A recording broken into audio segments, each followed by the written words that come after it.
Good afternoon, ladies and gentlemen. This side, Brinda Agrawal, founder at EduMount, welcomes you all for an enlightening session with Ms. Nisha Gupta in association with Leo Club Naya Bazar, District 321A2, on the topic of lifestyle disorder, which can also be called as LSD. Ms. Nisha Gupta is a dietitian and yoga expert. She has been serving the society for more than 17 years now. Currently, she is giving online yoga classes for the welfare of society in association with Bharatiya Yoga Sansthan. She also provides a diet plan which a person must follow in order to deal with their health problems. She promotes a healthy lifestyle in clients and treats medical conditions by providing impartial nutritional advice and devising eating plans based on the science of nutrition. Today, this session would cover the problem of lifestyle disorder, which generally includes hypertension, diabetes, overweight, and many such topics. The lifestyle today that most of you lead might be really cool and help you fill up your bank balance well. But this lifestyle in itself is a disorder. Unhealthy dietary habits, irregular sleep cycles, and overdependence on technology has resulted in lifestyle diseases seeing an upward spike. Hello, ma'am. Thank you for joining us in this session. Hello, thanks for inviting me. So first of all ma'am I would like to know कि lifestyle disorder होता क्या है। जैसे आज के time में पूरे world में शहर से लेकर गांव तक काफी लोग लाइफस्टाइल डिजीज को फेस कर रहे हैं। तो आखिर ये लाइफस्टाइल डिसऑर्डर यानी एलएसडी है क्या? देखिए, लाइफस्टाइल डिसऑर्डर जैसे कि नाम से ही पता चल रहा है, लाइफस्टाइल में जब प्रॉब्लम आ जाती है, एक्चुअली में जो हमारी जो बॉडी की जो बायोलॉजिकल रिदम है, वो सूर्योदय और सूर्यास्त के ऊपर बहुत ज़्यादा डिपेंड करती है।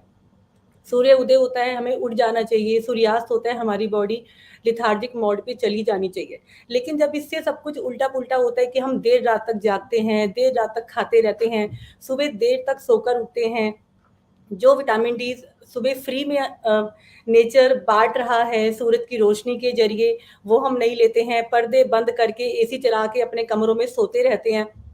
जब ये प्रोसेस बहुत लंबे समय तक चलता है और हम साथ ही साथ हम फिजिकल इनएक्टिव होते हैं, अगर हम अपनी फिटनेस के लिए कुछ भी नहीं करते हैं, आइडियली मेरे हिसाब से एक दिन में 24 आवर्स होते हैं और उसका आप 10% कीजिए तो 2 घंटा 40 मिनट। तो 2 घंटा 40 मिनट का मतलब ये हो गया कि आप इतना टाइम अपनी बॉडी को फिजिकल एक्टिव रखिए।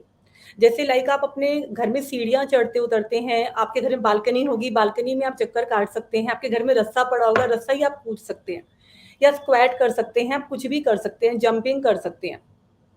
तो जब हम ये चीज़ें भी नहीं करते हैं और साथ ही साथ मेरी जो डाइट है वो पुअर है, क्वांटिटी एंड क्वालिटी कंट्रोल मेरी डाइट पे मुझे नहीं है, मुझे कितना खाना है, मुझे क्या खाना चाहिए। समटाइम्स तो क्या होता है कि deficiency of any nutrient is called a disease. अगर मेरा वो न्यूट्रिएंट मेरे बॉडी में आ जाता है वो तो डिसीज बनती ही नहीं है। लेकिन न्यूट्रिएंट डेप्रिव डाइट, तो ये जो तीनों फैक्टर्स रहते हैं कि पुअर लाइफस्टाइल, हमारी बॉडी की जो बायोलॉजिकल रिदम होती है वो सूर्योदय और सूर्यास्त के अकॉर्डिंग सेट होती है।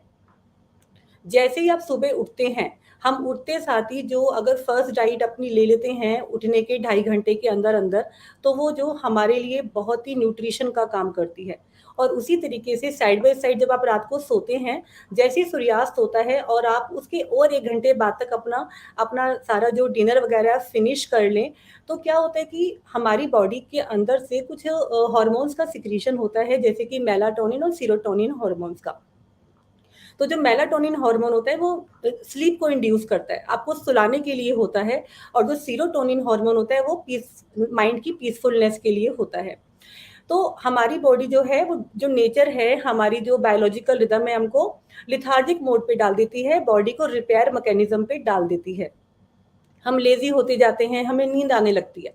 लेकिन क्योंकि हमें तो रात को जल्दी सोना ही नहीं है, तो हम क्या करते हैं कि लेट नाइट डिनर करते हैं और नहीं मेरे को तो रात को ही पढ़ना है। बच्चों को यूजुअली ये होता है कि हमारी तो पढ़ाई जो है ना वो आधी-आधी रात तक ही होनी है, तो वो लोग देर-देर रात तक पढ़ते हैं।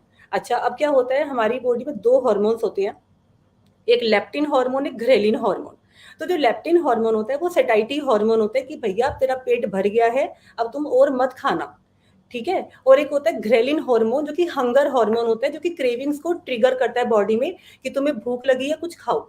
अब होता क्या है कि हम जब देर रात तक जागते रहते हैं तो बॉडी पहले तो समझ ही नहीं पाती ये हो क्या रहा है, कि मैं तो उसको लिथार्जिक मोड पे डालने वाली थी इसको, और ये तो एनर्जी मांग रहा है मेरे से, कभी ये कुछ कर रहा है, कभी ये कुछ कर रहा है। तो वो उन्हें समझ में नहीं आता है, फिर वो क्या करते हैं, बॉडी को ग्रेलिन हार्मोन को सिक्रीशन करना स्टार्ट कर देती है, that is a hunger hormone. और रात को तो केएफसी, जोमेटो और ये मैकडी से जब खाना ऑर्डर होता है देर देर रात तक, तो जब आप रात को 2-2 बजे तक, 12-12 बजे तक हम खाते हैं, फिर 3-4 बजे हम सोते हैं, तो सोचिए हम सुबह तो उठ ही नहीं सकते हैं। विटामिन डी की डेफिशिएंसी यहीं से स्टार्ट हो जाती है। उसके बाद जो हमें और हम क्या करते हैं कि ब्रेकफास्ट को स्किप करते हैं। सबसे इम्पोर्टेंट जो हमारा न्यूट्रिशनल होना चाहिए था मील, वही हम स्किप करते, बड़े खुश होते कि हाँ यार मैंने तो एक मील को स्किप कर दिया। उसके बाद वही जो लंच है वो 3 बजे तक, 4 बजे तक पहुंच जाता है, जबकि 2 बजे से पहले पहले हमें लंच कर लेना चाहिए, क्योंकि उस समय जो सन है हमारे पीक पे हमारे सिर के ऊपर होता है और बॉडी में पित्त का फॉर्मेशन बहुत ज्यादा हो रहा होता है।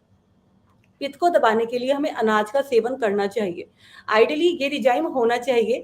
तो उसके बाद जब आप 4 बजे, 3 बजे हम लंच करते हैं, सो कॉल्ड लंच करते हैं, तो उसके बाद हमें भूख लगती है रात को 7-8 बजे के बाद। तो उस समय पे हमारी डाइट का जो बहुत ही होलसम अमाउंट हमारे पेट में जाता है, जो कि उस समय नहीं खाना चाहिए। तो इस तरीके से जब ये प्रोसेस सालों साल चलता रहता है, तो धीरे धीरे, और साथ में एक जो बहुत इंपॉर्टेंट पॉइंट रहता है, addiction of every anything, like आप टबैको च्यू करते हैं या अल्कोहल लेते हैं या आप स्मोकिंग करते हैं, तो ये सोने पे सुहागा का काम करता है एलएसडी को प्रमोट करने के लिए। तो ये सब चीजें जब लाइफ में आ जाती हैं हमारे, तो भी जल्दी से कुछ नहीं होने वाला होता है। लेकिन जब ये चीजें चलती रहती हैं कि आप फिजिकली इनएक्टिव भी हैं, आपकी डाइट भी पुअर है, और साथ में आपका जो लाइफस्टाइल है वो भी पुअर है, साथ में ये आपको एडिक्शन भी हमने लगा ली है, तो एलएसडी लाइफस्टाइल डिसीज का आगमन होना स्टार्ट हो जाता है, जैसे कि डायबिटीज, ब्लड प्रेशर, और सबसे पहले तो मोटापा आता है, वजन बढ़ना शुरू हो जाता है, और साथ ही साथ में कैंसर की बीमारियां, किसी भी तरीके का कहीं का भी कैंसर होने का पूरा डर रहता है। These are all LSD lifestyle disease, जो कि हम खुद ही अपने आप को ट्रिगर करते हैं होने के लिए। एक दिन में नहीं होती है, होती बाद में ही है, लेकिन एलएसडी होने के पूरे चांसेस हो जाते हैं। तो जैसा कि आपने कहा कि एलएसडी में डायबिटीज, हार्ट अटैक, मोटापा, कैंसर ये सब बहुत कॉमन है। तो इस चीज का मेन कारण एक्चुअली में है क्या? मतलब ठीक है हम फिजिकल एक्टिविटीज नहीं कर रहे, पर फिजिकल एक्टिविटी हम क्यों नहीं कर रहे हैं? एक्चुअली में क्या है, जो 1990 के बाद, 1990 के बाद ना इकोनॉमिक रेवोल्यूशन हुआ है। एक इंसान की पर कैपिटा इनकम बढ़ी है, छोटी छोटी पॉइंट्स पे पार्टी। मतलब पहले जो खुशी के मौके आते थे, हम घर में चलो आलू की सब्जी, पूरी और छोले बना के सेलिब्रेट करते थे। लेकिन अब छोटे छोटे पॉइंट्स पे बच्चे बोलते हैं पार्टी, पार्टी टाइम। और जो पार्टी टाइम होता है वो हमेशा जंक फूड का ही होता है यूजुअली। बच्चे जब छोटा होता है तो माँ क्या कहती है, बेटा तेरे नंबर अच्छे आएंगे ना, तुझे चॉकलेट लेके दूंगी, या हम ना पिज्जा खाएंगे आज। तो बच्चे को बचपन से ये पता चल जाता है जो मेरा फेवरेट फूड है वो जंक फूड ही है, वो पिज्जा है, बर्गर है, चॉकलेट है। उसको कभी जो एक सीजन के जो फल फल और सब्जियां होती है मार्केट में, उसको कई बार वो इसका इंट्रोडक्शन भी नहीं जानता, क्योंकि न्यूक्लियर फैमिलीज हैं, घर में वही चीजें आती हैं जो 4 बंदे खाते हैं, तो उसको एक्स्ट्रा चीजों का पता ही नहीं होता। सपोज मदर एक फ्रूट नहीं खाती है, एक फ्रूट फादर नहीं खाता है, तो वो चीजें घर में ही नहीं आती है, बच्चा जान ही नहीं पाता है।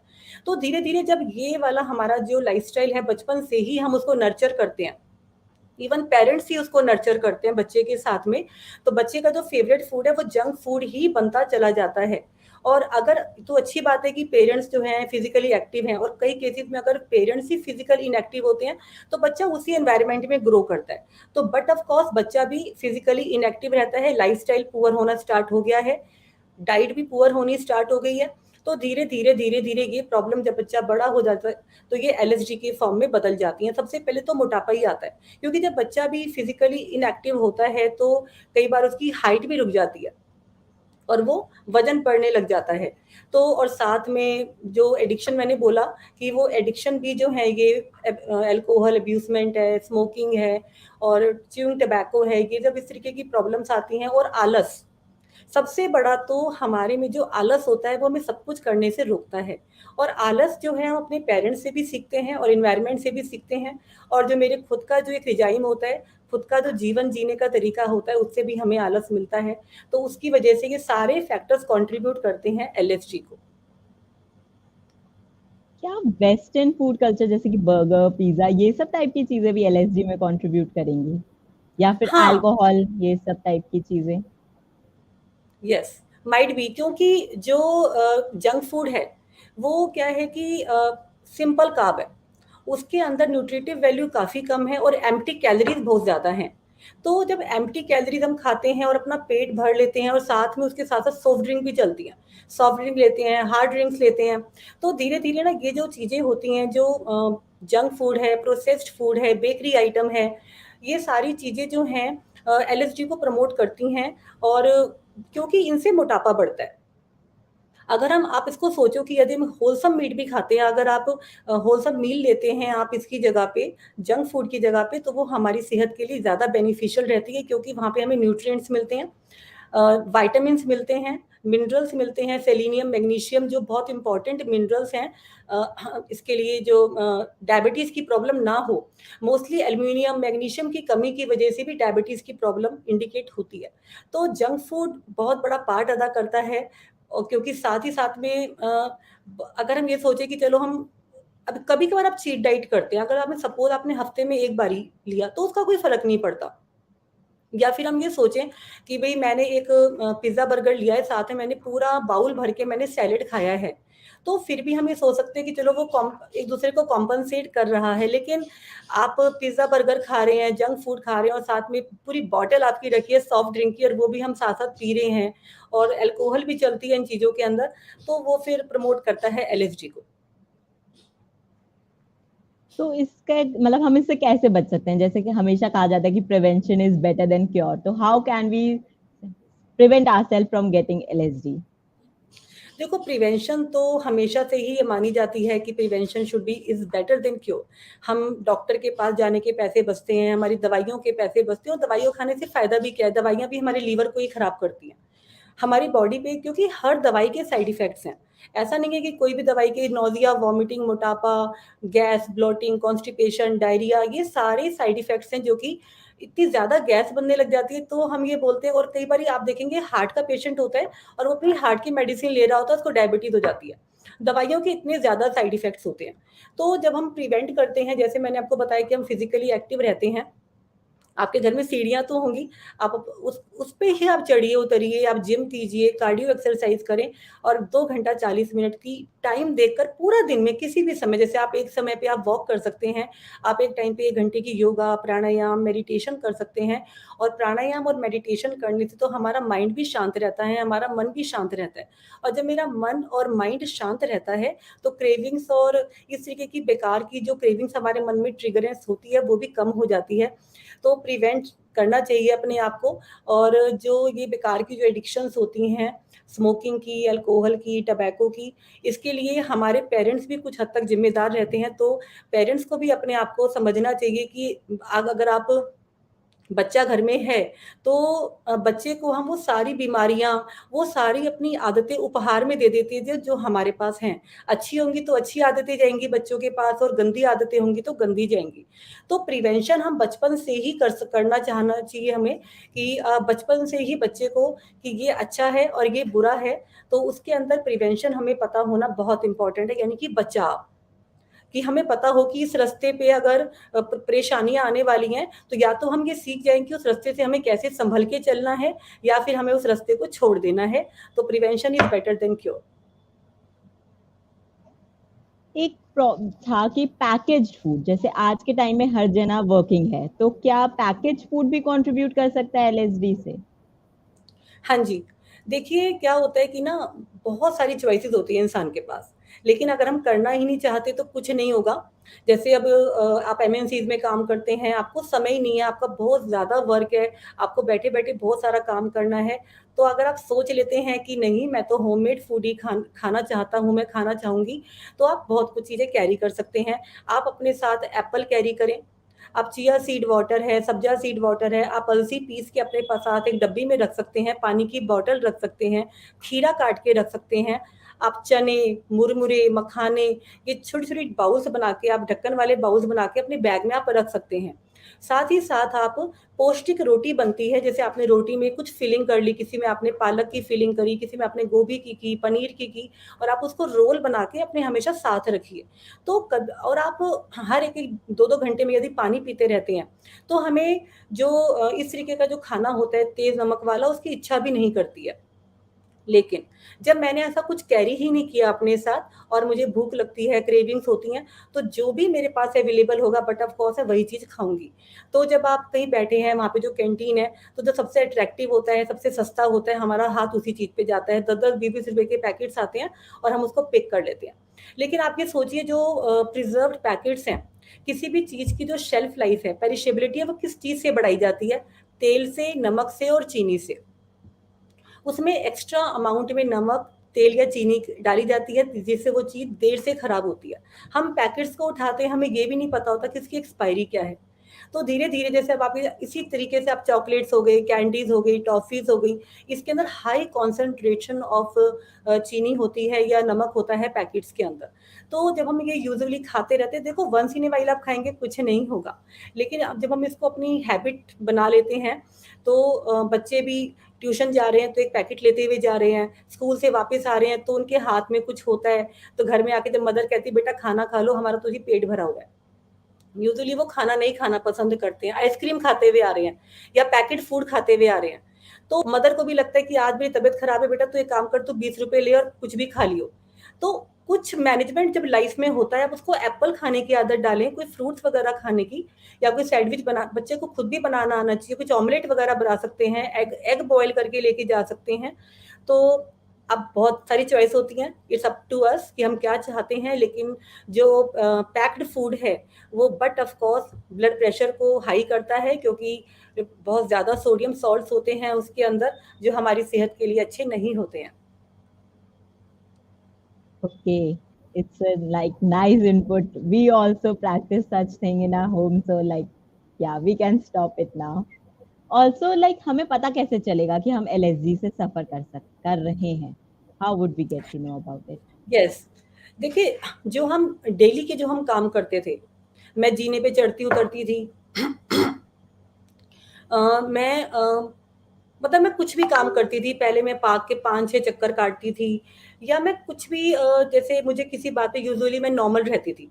अगर मुझे ऐसा फ़ील होता है कि मैं जब पार्क के चक्कर काट रही हूँ, मेरा साँस फूल रहे हैं, या मुझे अच्छे वाला फ़ील नहीं आ रहा, जब मुझे पहले गुस्सा नहीं आता था, मुझे गुस्सा आना स्टार्ट हो गया है। बिना किसी कारण के वज़न बढ़ना या बिना किसी कारण के वज़न घटना, या हेयर फॉल होना, या आँखों से कम दिखना, पल्स रेट का बढ़ जाना किसी भी टाइम पे, या पीरियड्स की अनियमितता, इंसोम्निया। पहले मुझे रात को रोज़ नींद आ जाती थी, अब मुझे रात को नींद नहीं आती है। सुबह मैं उठती हूँ तो फ्रेशनेस फ़ील नहीं होती है, या मुझे कुछ लगता है कि चेहरे पे कुछ सूजन-सी है, या पूरी बॉडी में कहीं पर भी, कहीं पैर में इन्फ्लेमेशन है, कहीं पे सूजन आई हुई है। तो अगर आपको कुछ भी ऐसा डिफरेंट सा फ़ील आता है, आपको थकावट फ़ील होती है, मैंने पूरा पेट भर के खाना खाया था, फिर भी मुझे थकावट क्यों फ़ील हो रही है इस समय पे, ठीक है? तो आपको कुछ सोचना चाहिए ऐसे समय पे, यार मुझे कुछ प्रॉब्लम तो नहीं हो रही है। तो आप ऐसे में अपना फुल बॉडी एक चेकअप ले सकते हैं, और आजकल तो सबके घरों में ग्लूकोमीटर और ब्लड प्रेशर चेक करने की मशीन्स हैं, तो आप अपना ब्लड प्रेशर और शुगर तो घर में ही चेक कर सकते हैं। अगर आप रैंडम शुगर चेक करते हैं तो ये 140 तक आती है तो ठीक है। अगर आपकी 140 से ये ज़्यादा आती है तो आपको एक वेन्स वाला चेकअप कराना चाहिए, और उसके अंदर आपका खाली पेट का होता है और मील के 2 घंटे बाद का होता है। तो जो खाली पेट का है वो अप टू 100 होना चाहिए और मील के बाद का 140। तो यदि आप इस तरीके से अपना चेकअप करते रहते हैं, और उसी तरीके से ब्लड प्रेशर का है कि जो सिस्टोलिक है वो 120 और जो डायस्टोलिक है वो 80, या फिर 110 और 70 मिलीमीटर ऑफ मर्करी। तो आप इस तरीके से आपको पता चल जाता है कि कहीं मुझे कोई प्रॉब्लम तो नहीं हो रही है, क्योंकि दोनों जो चीज़ें हैं वो एलएसजी के अंदर आती हैं। और बट ऑफ कोर्स मोटापा, अगर हमें लगता है मेरे कपड़े मुझे टाइट हो रहे हैं, या कोई मुझे टोकता है, यार तो पहले से थोड़ा मोटा लग रहा है, तो ये आपको आइडिया होना स्टार्ट हो जाता है कि something is going on in me, अब मुझे कुछ अलर्ट हो जाना चाहिए। तो आप उस तरीके से पता लगा सकते हैं कि मेरे अंदर कोई चेंजेस तो नहीं आ रहे हैं। Okay, got it. And also जैसे आपने अभी मोटापा का मेंशन किया, तो क्या मोटापा हार्ट अटैक या डायबिटीज का कोई कोरिलेशन है, और क्या एक ओबीज पर्सन डेवलप कर सकता है ब्लड प्रेशर या फिर डायबिटीज जैसी प्रॉब्लम्स को? हाँ जी, देखिए ऐसा है कि जो टाइप 2 डायबिटीज़ है, तो उसके अंदर क्या होता है कि ये एलएचडी है। और टाइप 2 डायबिटीज़ में ज़रूरी नहीं है कि इंसुलिन हार्मोन की बिल्कुल एब्सेंस हो जाए। टाइप 2 डायबिटीज़ के अंदर इंसुलिन हार्मोन का जो रिस्पॉन्स होता है, कभी कभार वो भी कम होना स्टार्ट हो जाता है। ठीक है? आप जो भी आप शुगर खाते हैं, हर चीज़ में ग्लूकोज़ है। हमें लगता है कि सिर्फ़ चीनी में ही ग्लूकोज़ है, ऐसा बिल्कुल भी नहीं है। गेहूँ के अंदर, खीरे के अंदर, किसी भी चीज़ को आप उठा लें, हर चीज़ में ग्लूकोज़ है, क्योंकि ग्लूकोज़ से ही हमें एनर्जी मिलती है। और जो इंसुलिन हार्मोन होता है, वो शुगर को न्यूट्रलाइज़ करता है। हमारी बॉडी में उसका ये काम रहता है इंसुलिन हार्मोन का। लेकिन जब क्या होता है कि जब हमारा वज़न बढ़ने लगता है, तो इंसुलिन हार्मोन भी बढ़ने लगता है हमारी बॉडी में। जितना ज़्यादा हम शुगर खाते हैं, उतना ज़्यादा हमारा इंसुलिन का हार्मोन बढ़ने लग जाता है।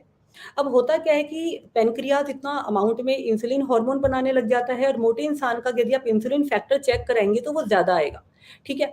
तो क्या होता है कि जब एक्स्ट्रा इंसुलिन होता है, वो पिगमेंटेशन के रूप में हमारी गर्दन पे और हमारी अंडर आर्म्स वगैरह पे पिगमेंट होने स्टार्ट हो जाता है, डिपोज़िशन होना स्टार्ट हो जाता है। आप देखेंगे थोड़े से जो मोटे बच्चे होते हैं या मोटे लोग होते हैं जिनका वज़न ज़्यादा होता है, उनकी गर्दन काली होगी, उनके अंडर आर्म्स काले होंगे। तो कई बारी पेरेंट्स यूजुअली कहते भी हैं, "तू ढंग से नहीं नहाता है क्या? तारी गर्दन काली हो रही है।" तो आप उसको कितना भी स्क्रबर से रब करेंगे, वो साफ नहीं होगा। That is a skin disease. उसका नाम होता है एकेंथोसिस निग्रिकेंस। तो ये घबराने की कोई बात नहीं है। जब वज़न आप कम करते हैं, तो ये बीमारी ठीक भी हो जाती है। तो जो स्किन के डॉक्टर्स होते हैं, काफ़ी सारे पेशेंट्स को हमारे पास भेजते हैं जिनको ये वाली बीमारी होती है, गर्दन काली होने वाली। और एक समय ऐसा आता है कि पहले तो पैनक्रियाज़, क्योंकि आपका वज़न बढ़ रहा है, आपका शुगर कंटेंट बढ़ रहा है, तो इंसुलिन को भी ज़्यादा प्रोड्यूस करना पड़ रहा है। लेकिन एक समय ऐसा आता है कि जो पैनक्रियाज़ है, वो थक जाता है। वो कहता है, "भैया अब मैं और इंसुलिन नहीं बना सकता, अब तुम जानो तुम्हारा काम।" तो धीरे-धीरे जब इंसुलिन का प्रोडक्शन होना बंद हो जाता है, and that is called type 2 diabetes. तो यहीं पर मोटापा और डायबिटीज़ का इंटरलिंकिंग हो गया। तो उसके साथ-साथ जब हम पानी कम पीते हैं, पैकेट फूड खाते हैं, जब हमारी बॉडी डिहाइड्रेट रहती है, जैसे मुझे अपने एनवायरनमेंट के अकॉर्डिंग, अपने जिस मैं रीजन में रहती हूँ और जो मेरा ज़िंदगी जीने का तरीका है, जैसे कोई लेबर है तो वो ज़्यादा पसीना बहाती है, उनको और ज़्यादा पानी पीना चाहिए। तो आप सारे दिन अगर एसी रूम में रहते हैं तो आपको प्यास फ़ील ही नहीं होगी। तो धीरे-धीरे ऐसे लोग भी डेप्रिव ऑफ वाटर होना स्टार्ट हो जाते हैं, उन लोगों को भी इनसफिशिएंट ऑफ वाटर होने लग जाता है। तो हमें पानी जो है 1 से डेढ़ घंटे में, 2 घंटे में पानी पीना चाहिए। आइडियली 10 से 12 गिलास पानी आप पी सकते हैं। और पानी ये नहीं कि आपको प्लेन वाटर, ये आपको सारे पानी मिला के बताए जा रहे हैं, इसके अंदर सब्ज़ी का पानी भी काउंट होता है। तो जब आप अच्छे तरीके से पानी नहीं पीते हैं, हमारी बॉडी डेप्रिव ऑफ वाटर हो जाती है, मोटापा आ जाता है और डायबिटीज़ हो जाती है, तो हाइपरटेंशन होने का भी डर बढ़ जाता है। और जब डायबिटीज़ हो जाती है, तो डायबिटीज़ की सबसे बड़ी प्रॉब्लम ये होती है कि ये इसके अंदर जो हमारी ब्लड वेसल्स होती हैं, वो नैरो होना स्टार्ट हो जाती हैं, श्रिंक होना स्टार्ट हो जाती हैं, जो हमारी ब्लड वेसल्स होती हैं। और अगर ये ब्लड वेसल हार्ट की हैं, हार्ट की ब्लड वेसल अगर श्रिंक हो जाएँगी तो क्या हो जाएगा? हार्ट फेलियर, हार्ट की प्रॉब्लम। और अगर ये किडनी की हैं, तो किडनी फेल, और अगर ब्रेन की है तो ब्रेन स्ट्रोक। तो जो डायबिटीज़ है, वो बहुत सारी मेटाबॉलिक सिंड्रोम्स को इन्विटेशन देता है अपने साथ में, they are all interlinked to each other. तो सबसे पहले कोशिश यही करनी चाहिए कि हम बीमारियों को मल्टीपल ना होने दें। मल्टीपल सिंड्रोम ना बनने दें अपनी बॉडी के अंदर। अगर आपको भी एक ही बीमारी का पता चला है, that is called weight gain. Starting में सिर्फ वेट गेन होता है, वो हमारी ड्रेसेस बताती हैं, हमारे को लोग भी बता देते हैं, तो वहीं से हमें अलर्ट हो जाना चाहिए कि नहीं बस, ये बीमारी को मुझे मल्टीपल नहीं करना है, इंटरलिंक ऑफ एलएचडी नहीं बनाना है इसको, इसको यहीं पे छोड़ देना है। और साथ ही साथ अगर इसके अंदर हमारी बॉडी में कोई एडिक्शन भी है, हम स्मोकिंग करते हैं या टबैको खाते हैं या अल्कोहल लेते हैं, फिर तो वो दिन दूर नहीं कि आपको पता भी नहीं चलता कि कहाँ का कैंसर मुझे अटैक करेगा मेरे शरीर के अंदर। तो उससे सबसे बचने के लिए, इन बीमारियों की इंटरलिंकिंग हो और मल्टीप्लिसिटी ऑफ डिसीज़ बढ़े, इट्स बेटर कि हम पहले ही बोल चुके हैं, prevention is better than cure. Yes sure. So diabetes जैसे आज के डेट में बहुत कॉमन है, जैसे कि आप भी कह रहे हैं कि सब चीज लिंक हो जाता है डायबिटीज से, तो इससे हम बच कैसे सकते हैं? ऑल्सो कौन से फूड हैं जो हमें अवॉइड करना चाहिए जब हम डायबिटीज से सफर कर रहे हैं? Is it like not having sweet dishes और ऑयली फूड एट ऑल, और we can have such food occasionally? What do you have to say about this? देखिए जो डायबिटीज़ है वो एक लाइफ़स्टाइल डिसीज़ है। जैसा कि मैंने आपको पहले बताया कि जो हमारा देश है वो सूर्योदय और सूर्यास्त का देश है। अगर हम इसी वाले सिद्धांत को, ज़्यादा मुश्किल चीज़ें नहीं है कि बस अब ये कि आप रात को समय से सोइए, सुबह समय से उठिए। अगर आइडियली मैंने आपको बोला कि आपका जो लास्ट डाइट है आपने वो 8 बजे तक खा लिया, और सोने में और लास्ट मील में आपका 2 घंटे का गैप होना बहुत ज़्यादा इम्पोर्टेंट है। तो जब आप आइडियली रात को 10 बजे, मैक्सिमम मैक्स टू मैक्स 11 बजे आप सो जाते हैं, तो आप सुबह 4 बजे, 5 बजे, साढ़े 5, 6 बजे तो उठ ही जाएँगे ना, ठीक है? उसके बाद आप ऊषा पान कीजिए। ऊषा पान का मतलब ये होता है कि आप 2 गिलास ल्यूकवार्म वाटर पीते हैं मल आसन में बैठ के। तो मल आसन में बैठ के जब आप 2 गिलास ऊषा पान, उस 2 गिलास पानी को ऊषा पान कहा जाता है। तो आपका पेट इतने अच्छे तरीके से क्लीन हो जाता है और आपको बहुत अच्छे वाला फ़ील आता है। फिर आप वॉक पे जाइए। विटामिन डी प्रचुर मात्रा में बाहर बढ़ रहा है। इस समय विटामिन डी आप सबका चेक करो ना, 4 से 10, सब लोग डेफिशिएंट ऑफ विटामिन डी में चल रहे हैं। सबके पैरों में दर्द है, सबकी हड्डियों में दर्द है। तो ठीक है, और यही जो विटामिन डी की जब बहुत देर तक कमी रहती है तो वो थायराइड की प्रॉब्लम भी बनने का, वो भी और भी फैक्टर्स होते हैं, पर ये भी हाइपोथायरॉयडिज्म की प्रॉब्लम भी फिर होने लग जाती है लेटर ऑन। तो आप वॉक वगैरह करके आते हैं। अच्छा, उसके बाद है चाय। इस समय पे डायबिटिक पेशेंट को क्या लगता है कि चाय फीकी पिएँगे और साथ में 2 बिस्किट या 2 रस खाएँगे। जो आप 1 कप चाय के अंदर 5 ग्राम चीनी ला डालते हैं, 5 ग्राम चीनी में 20 कैलोरीज़ होती हैं। हम वो 20 कैलोरीज़ नहीं लेना चाहते, 2 रस खाते हैं। 1 रस के अंदर 90 कैलोरी हैं, 2 में हुई 180, और पता नहीं 3 या 4 भी खा लें क्योंकि भूख तो लगी रही होती है डायबिटिक को। अब उसके बाद पहली बात तो हमें इसी चाय को यहाँ पे बदलना चाहिए। चाय इज़ एन एम्प्टी कैलोरी। इसकी न्यूट्रिटिव वैल्यू कुछ नहीं है, कैफ़ीन का भंडार है, एसिडिटी बनने का पूरा डाउट रहता है इसके अंदर, और बीमारियाँ भी लगती हैं और ये क्रेविंग्स को प्रोड्यूस करती है, ठीक है? तो हमें सबसे पहले इस चाय की जगह पे ना कुछ सब्स्टिट्यूट ढूँढना चाहिए।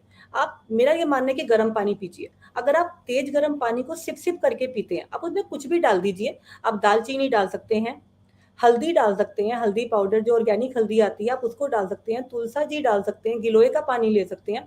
आप, बहुत सारी चीज़ें हैं, आप ले सकते हैं। आप गरम-गरम सिप-सिप करके पीजिए। नहीं आपको तो चाय पीनी है, तो आप अमृत पेय भी ले सकते हैं। भारतीय योग संस्थान में अमृत पेय का पैकेट अवेलेबल है। इसके 50 रुपीज़ का आता है ये। तो इसके अंदर 32 जड़ी-बूटियाँ हैं, जिसके अंदर की 16 एसिडिक हैं और 16 अल्कलाइन है and become the neutral salt. तो आपको इससे ना कभी एसिडिटी बनेगी, और अगर एसिडिटी है, अल्सर भी है, वो भी ठीक हो जाएगा। तो सबसे पहले हमने अमृत पेय लिया, और दूसरी बात कि उठने के 2 से ढाई घंटे के अंदर-अंदर मुझे पहली डाइट ले लेनी चाहिए, and that should be the super diet. Super diet के अंदर आप ओमेगा 3 डाइट लीजिए। जैसे कि नट्स ले सकते हैं आप, बादाम, अखरोट, पम्पकिन सीड, सनफ्लावर के सीड, मेलन के सीड, अलसी पाउडर। अलसी पाउडर 1 चम्मच आप 1 गिलास पानी के साथ लीजिए, लॉट ऑफ ओमेगा 3 आपको मिलेगा, ब्रेन के लिए बहुत अच्छा है। इस समय पे होता क्या है, हमारे ओमेगा 3 और ओमेगा 6 की रेशो भी बड़ी वेरी करती है। हम जितने भी वेजिटेबल ऑयल लेते हैं, सबके अंदर ओमेगा 6 बहुत ज़्यादा होता है। अब होता क्या है कि यदि मैंने 2 पकोड़े भी खाए, तो मेरे अंदर ओमेगा 6 बढ़ गया, लेकिन मैंने ओमेगा 3 कितना लिया? ओमेगा 3 नट्स के अंदर होता है, बेसिकली फिश के अंदर होता है, सी फूड के अंदर होता है। तो हमारा ओमेगा 3 कम रहता है और ओमेगा 6 बढ़ जाता है। ओमेगा 3 ओमेगा 6 की रेशो भी 1:1 होनी चाहिए, नहीं रह पाती है, 1:40, 1:200 तक पहुँच जाती है। तो ऑलिव ऑयल खाते-खाते भी हम लोग हार्ट पेशेंट बन जाते हैं। तो सबसे पहले हमें omega 3 rich diet that is in the अखरोट, पम्पकिन सीड सुबह लेनी चाहिए। Do take it. अगर आपके दाँत नहीं है, आपको लगता है कि हम च्यू नहीं कर सकते हैं, आप इसकी स्मूदी बना के लें। आप स्मूदी के अंदर, आप मेरे चैनल पे जाएँगे, आपको कई स्मूदीज़ मिलेंगी, तो स्मूदीज़ के अंदर आप नट्स को ऐड करके उसको पीस लें उसको, उसके बाद आप उसको ब्लेंड करके आप उसको ले सकते हैं स्मूदी को। तो स्मूदी के ज़रिए आपके अंदर कितना न्यूट्रिशन जाएगा आप सोचें। ये आपने लाइट मील ले ली। अच्छा, एक ना डायबिटिक वाले पेशेंट को ना छोटी-छोटी मील फ्रीक्वेंट इंटरवल्स में लेनी चाहिए। अगर आप पूरे दिन में 3 रोटी भी खाते हैं, तो आपको पूरे दिन में ये 3 रोटी जो है ना छोटे-छोटे में डिवाइड करके खाना चाहिए। अब आपने जब सुबह स्मूदी ले ली, तो उसके अब 2 घंटे बाद आप एक अच्छा-सा ब्रेकफ़ास्ट लेंगे। ब्रेकफ़ास्ट में आप अंडे ले सकते हैं, स्प्राउट्स ले सकते हैं, ठीक है? तो आप इस तरीके से उसमें आप 1 कप चाय भी ले सकते हैं, क्योंकि अब ये चाय आपको नुकसान नहीं करेगी, डायबिटिक पेशेंट को, ठीक है? उसके बाद आप फिर 1 गिलास पानी ले लें। 11 और 12 बजे के बीच में आप चिया सीड वाटर ले सकते हैं, कोकोनट वाटर ले सकते हैं, फ्रूट ले सकते हैं। और 2 बजे से पहले-पहले, जैसे मैंने आपको रीज़न भी बताया है कि 2 से पहले हमको लंच क्यों फिनिश कर देना चाहिए, तो 2 से पहले-पहले आप एक अच्छा-सा लंच लें। लंच के अंदर आप जो रोटी बनाएँगे, रोटी के अंदर आप घिया को ग्रेट करें, जिससे आपकी रोटी का फाइबर कंटेंट बढ़ जाए। तो आप ऐसे फाइबर युक्त रिच डाइट लें, सैलेड ज़रूर खाएँ। क्योंकि यहीं पे जो सैलेड होता है वो हमारे कॉन्स्टिपेशन को रिलीव करता है। वरना इसी कॉन्स्टिपेशन को रिलीव करने के लिए रात को हम त्रिफला पाउडर और दवाइयाँ खा रहे होते हैं, सिरप्स पी रहे होते हैं कि ये कॉन्स्टिपेशन हमें खत्म हो जाए। उसके बाद आप 3:30 और 4 के बीच में दालचीनी का पानी ले सकते हैं। शाम को इवनिंग टी के टाइम पे 5 से 6 के बीच में आप चाय ले सकते हैं, कोई सैंडविच ले सकते हैं, या फिर आप मखाने ले सकते हैं, सूप ले सकते हैं। Soup is a better choice. और जो आपका जो डिनर है 7 पीएम के बाद ना लें, और आपको 1 घंटे का हम दे देते हैं, आप 8 बजे तो मैक्स टू मैक्स आप खाना खाकर उठ जाएँ, और जो रात का जो डिनर है शुड बी लाइट। लाइट के अंदर आप veg quinoa, quinoa is a better option. Quinoa millets अपनी डाइट में शामिल करें, जैसे कि जौ, ज्वार, बाजरा, रागी, किनवा, राजगिरी का आटा, अमरंथ, और इस तरीके से आप कुट्टू का आटा, सिंघाड़े का आटा, मल्टीग्रेन आटा, आप इन आटे को अपने में शामिल करें, क्योंकि इनके अंदर ग्लूटेन फ्री जो जितना भी मटेरियल होता है वो हमारी डायबिटीज़ को रोकता है होने से। तो इस तरीके से आपका डिनर जो है 8 बजे तक हो जाता है। उसके बाद आप वाटर डाइट पे रहें, और अगर आपको, तो जब आप खाने में और लास्ट डाइट में जब 2 घंटे का डिफरेंस रहता है, तो जो हमारा खाना बिल्कुल अच्छे तरीके से डाइजेस्ट हो जाता है, और हमारी बॉडी हमारे को स्लीपिंग मोड पे डाल देती है। That is sleep inducing for us. तो हमें अच्छे से नींद आती है। देर रात तक खाना खाएँगे, 10-10 बजे तक खाना खाएँगे, तो बॉडी तो उसको पचाने में लगी पड़ी है ना अभी। वो आपको लेज़ी कैसे करेगी? आप तो हाई एनर्जेटिक है, आपको नींद कैसे आएगी रात को? फिर हम नींद नहीं आ रही है, नींद नहीं आ रही है, लगे हुए हैं मोबाइल पे अपने, व्हाट्सएप देखे जा रहे हैं, तो ईमेल देखे जा रहे हैं, तो फिर वो रात को जो नींद है वो उड़ जाती है। कोई आपने एक्शन मूवी लगा ली, तो नींद तो नहीं आएगी ना, फिर आएगी नींद 2-3 बजे, फिर सुबह देर से, तो पूरा ही सारा ही प्रोसेस गड़बड़ है। तो एक डायबिटिक पेशेंट यदि इस तरीके से डाइट रेजिम को फ़ॉलो करता है, अपने लाइफ़स्टाइल को इम्प्रूव करता है, मॉडिफ़ाई कर अपने लाइफ़ में ना हमेशा मॉडिफ़िकेशन के लिए जगह रखिए। इम्प्रोवाइज़ करने के लिए हमेशा जगह रखिए कि मुझे अपने आप को हमेशा इम्प्रूव करते रहना है। ऐसा नहीं है कि जो आज मैं हूँ, मैं तो ऐसा ही रहूँगा जी ज़िंदगी भर, ऐसा बिल्कुल नहीं होता। हमेशा लर्निंग को बनाए रखें। अपने ज्ञान को हमेशा बढ़ाना चाहिए, तो जिससे मेरे को एलएसडी की प्रॉब्लम ना बने। और once in a while diabetic patient भी कुछ भी खा सकता है, ऐसा बिल्कुल नहीं है कि वो मीठा खा ही नहीं सकते, बिकॉज़ ये मीठे की बीमारी तो है, लेकिन उससे भी पहले हार्मोनल डिसीज़ है, एलएसडी है, कि पैनक्रियाज़ जब इंसुलिन को कम बनाता है, या इंसुलिन का रिस्पॉन्स हमारी बॉडी में कम हो जाता है, तो ये प्रॉब्लम बनती है। या मेरा लाइफ़स्टाइल इतना पुअर था, या फिर हेरिडिटी। अगर हमारे पेरेंट्स को ये बीमारी 60 साल की उम्र में भी हुई है, और बच्चे का जो है लाइफ़स्टाइल पुअर है, बचपन से ही वो इनएक्टिव है, वज़न बढ़ा हुआ है उसका, और डाइट भी ढंग से नहीं खाता है, घर में पूरी, कचौड़ी, समोसे, जलेबी ऐसा आइटम फ्रीक्वेंटली आता रहता है, तो वो बच्चा तो पता नहीं चलेगा कि 20 साल की उम्र में भी डायबिटीज़ का शिकार हो जाएगा। हाँ, आप ये कर सकते हैं कि आप मीठा आपको छोड़ना ही पड़ेगा, और कई लोग ये कहते हैं जी हम तो जी खांड खा लेते हैं, गुड़ खा लेते हैं, कि these are all the chips of the same block.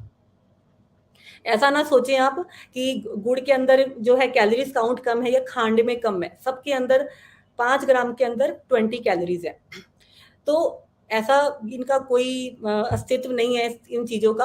आप स्टीविया ले सकते हैं वन्स इन अ व्हाइल, वो एक आर्टिफ़िशियल स्वीटनर है, लेकिन उसको भी हम बहुत ज़्यादा नहीं बोलते हैं, बिकॉज़ ये फ्री रेडिकल तो होते ही हैं हर चीज़ के अंदर, कैंसरस तो होते ही हैं, और प्रेगनेंसी में और लैक्टेशन ज़ोन में तो हम बिल्कुल ही मना करते हैं आर्टिफ़िशियल स्वीटनर्स को। तो थोड़ा-सा मिठाइयों से परहेज़ तो करना पड़ेगा, मीठी चीज़ों से, और ख़ास तौर से सिंपल कार्ब। जो सिंपल कार्ब यानी कि जो एकदम से हमारे ब्लड शुगर को रेज़ करता है, ठीक है? तो इसके अंदर भी हम क्या करते हैं, ग्लाइसेमिक इंडेक्स को भी कंट्रीब्यूट कर सकते हैं। वो क्या होता है? ग्लाइसेमिक इंडेक्स क्या होता है कि किसी भी खाने का ना ग्लाइसेमिक इंडेक्स होता है कि आपको गूगल से पता चल जाएगा या कोई आप बुक को फॉलो करना पड़ेगा कि यदि किसी चीज़ का ग्लाइसेमिक इंडेक्स 56 तक है तो वो ठीक है। अगर 56 से 69 है तो वो मीडियम है, और अगर 69 से ऊपर है तो वो हाई ग्लाइसेमिक फूड में आ जाते हैं। जैसे कि जो कॉन्सनट्रेटेड शुगर सिरप्स हैं, मेपल सिरप्स हैं, चॉकलेट्स, टॉफीज, कैंडीज, मिठाइयाँ, ये सब चीज़ें ये सब चीज़ें हाई ग्लाइसेमिक इंडेक्स फूड है। और साथ ही साथ जैसे आप जो फ्रूट जूसेस लेते हैं उसकी जगह पे फ्रूट्स खाइए।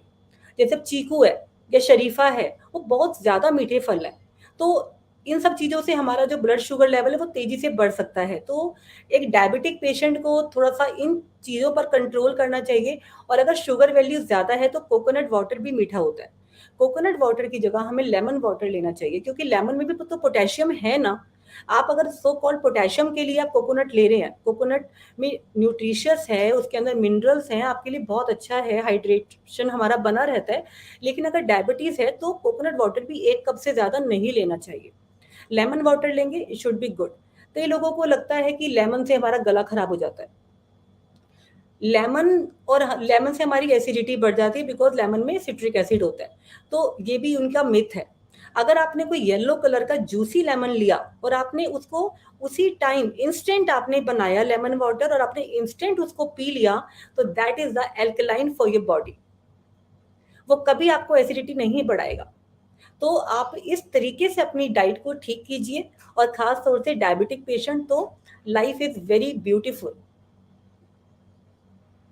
Sure, life is really very beautiful. Also, we had a question about by Vansh, Mr. Vansh, about rice. Should diabetes patient have rice? Yes, देखिए अब जो साउथ इंडिया का इंसान है, जो तमिलनाडु में, कर्नाटका में, बेंगलोर में रहते हैं, वहाँ तो जो राइस है वो स्टेपल डाइट है उनकी।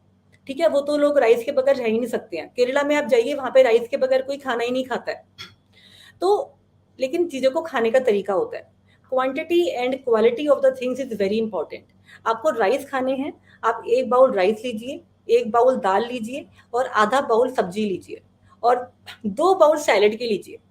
जब आप इस तरीके से आप राइस को खाते हैं, तो राइस कभी भी नुकसान नहीं करते हैं। कोई भी चीज़ हमारे लिए गलत नहीं है, लेकिन हमारा खाना खाने का जो तरीका है, वो गलत होता है, हम ओवर ईटिंग करते हैं। ओवर ईटिंग करना, तो यदि आप अच्छे वाला खाना भी खाते हैं ना, जो आपकी नज़र में बहुत अच्छे वाला खाना है, आप कुट्टू का, चलो आप सपोज़ आप कुट्टू का, रागी का बहुत अच्छा बोलते हैं। अगर आप इस चीज़ के अंदर भी ओवर ईटिंग करते हैं ना, तो वो भी हमारी हेल्थ के लिए अच्छा नहीं होता है।